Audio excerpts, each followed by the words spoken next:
When temperatures increase later this week, outdoor activities, including working and playing, may be unhealthy. Meteorologist Corey Smith explains how tools are used to determine the risk of being outside.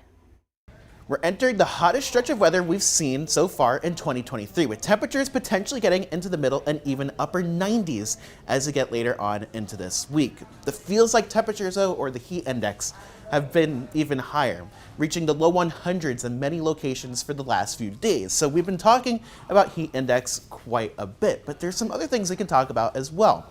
The wet bulb globe temperature. This is a metric that's impact driven, so it talks about how the heat impacts our bodies. Let's talk about how we can use this to forecast some of the heat ahead. The heat index itself has some issues. It's based off of temperature, which we actually use by measuring the temperature in shade. We're not in shade most of the time. We're actually a lot of times in sunshine. So that's where wet bulb does have an advantage. It measures the temperature in the sunshine as well as the wind speed, sun angle, and cloud cover. So it gives us a little bit of a better picture of the heat you're feeling as you're stepping out the door. Let's take a look at the categories. There's low, elevated, moderate, high, and extreme. And as we get further down on this scale, the more risk there is with being outside.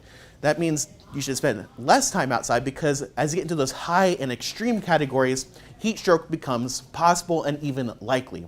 Over the next couple of days, you can see we're in those high and extreme categories where typically you should be out for only about 20 to 15 minutes without a break.